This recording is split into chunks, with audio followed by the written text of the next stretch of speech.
কলকাতা হাইকোর্টের অনুমতিতে শুভেন্দু অধিকারীর নেতৃত্বে বিজেপি যুব মোর্চার এই যে মিছিল সেটা শুরু হয়েছে বিকেল 4টে থেকে। ভুতুড়ে ভোটার এবং ভোটার লিস্ট এই ইস্যুকে সামনে রেখে এই যে মিছিল সেটা যাবে ডরিনা ক্রসিং পর্যন্ত। তারপর সেখান থেকে 10 জনের একটি প্রতিনিধি দল তারা মুখ্য নির্বাচনী আধিকারিকের কাছে তাদের বক্তব্য পেশ করতে যাবেন।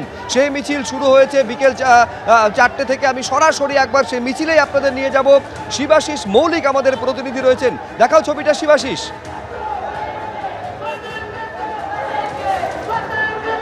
এই মুহূর্তে আমরা দাঁড়িয়ে রয়েছি চিত্তরঞ্জন অ্যাভিনিউয়ের ওপরে এবং যে ছবি দেখা যাচ্ছে শুভেন্দু অধিকারীর নেতৃত্বে কিন্তু মিছিল এগিয়ে চলেছে।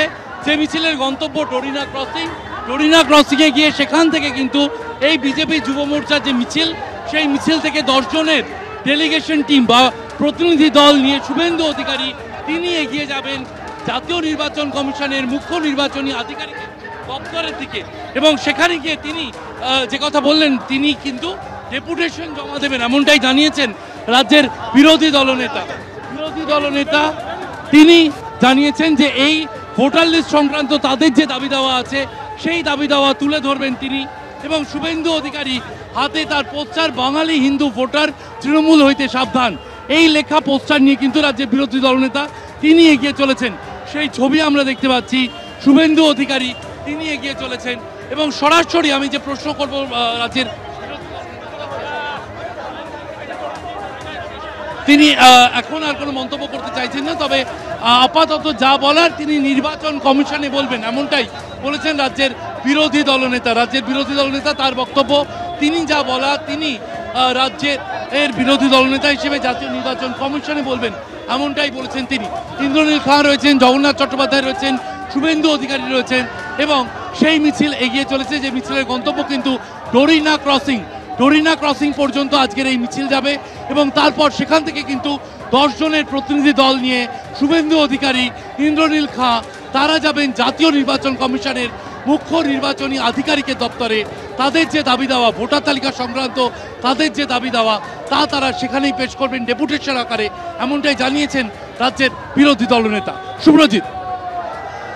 বেশ শিবাশিস, তুমি আমাদের ছবি দেখাতে থাকো। আপনারা জানেন যে এই মিছিলের অনুমতি প্রথমে পুলিশের তরফে দেওয়া হয়নি, তারপর শুভেন্দু অধিকারী কলকাতা হাইকোর্টে দ্বারস্থ হন। কলকাতা হাইকোর্ট 4টে থেকে 6টা পর্যন্ত পরিবর্তিত রুটে এই মিছিলের অনুমতি দেয় এবং এই মিছিল শুরুর আগে এই কোর্টের অনুমতি দেওয়া নিয়ে কি বললেন বিরোধী দলনেতা দেখব।